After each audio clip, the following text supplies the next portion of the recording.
When my brother opened the door for me, I could tell he has been crying. Our granddad has passed away, he said. In that moment, I felt like I lost all of my senses. My ears were ringing, my vision was blurry, I couldn't feel anything anymore except for this stabbing pain in my stomach.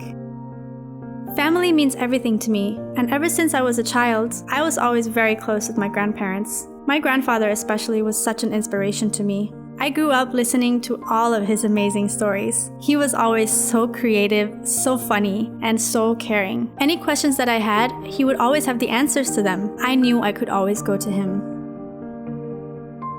But one day, he had a heart attack. I was so scared. He didn't pass away, but he was in a really deep coma. But even though I was scared, I had hope. The thing is, I was always the happy, joyful, positive little sunlight of faith that was always there to cheer people up. So I passed on my hope to the rest of the family. I told them that he will be fine and that he will live.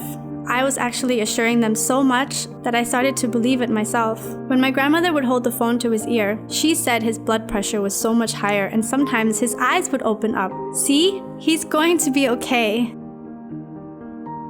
One day I came back from my friend's house so happy because we had so much fun that day, and my brother opened the door for me. When he told me, I didn't believe him. No, it's not true. No. My dad held me and told me again, I'm sorry, honey, it's true. He's gone. I felt like the world just came crashing down around me.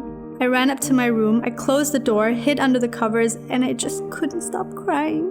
I didn't understand. How did he die? Wasn't he getting better? Is it my fault? All these questions were spinning in my head. I somehow felt guilty for his death, like it was my fault, like I had lied to my family and made them believe that he would be okay.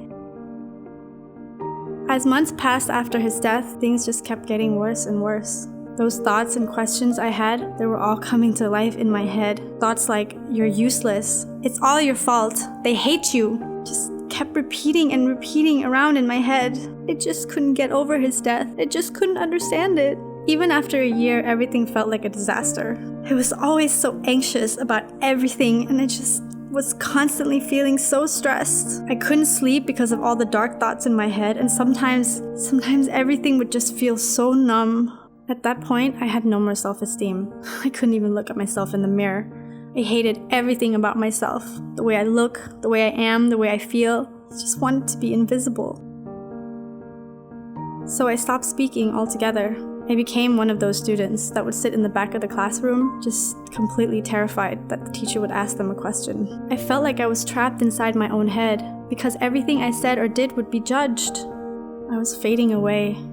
Then I somehow got the idea that maybe if I'm prettier, maybe I would be judged less. Then I would be more confident.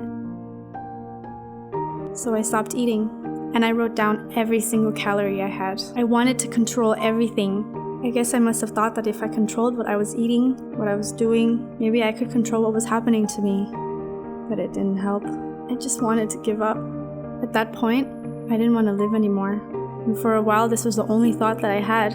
I asked myself over and over again, what is happiness? I didn't even remember what it was like anymore. When was the last time I felt it? Will I ever feel it again? Every night I laid in bed crying, asking so many questions, and never finding the answer. It's terrible how much a death of someone dear to you can affect you. The worst thing was hiding everything inside me and not telling anyone. Even though I had a therapist in school, and my aunt was one too, I was just too scared to talk to them and tell them how I was feeling. I thought they would think that I was weak. I was always the person to keep everyone cheered up. How could I be sad? I was always the positive one, the light. I had to be strong, right? Except I wasn't. I was sad. I lost somebody that I loved so much, and I was completely lost. It's been 2 years now since that happened. I realized from his death how amazing he was, and how many opportunities I missed being with him. You never know when someone you love can leave, so you should cherish your time with them as if it would be their last day.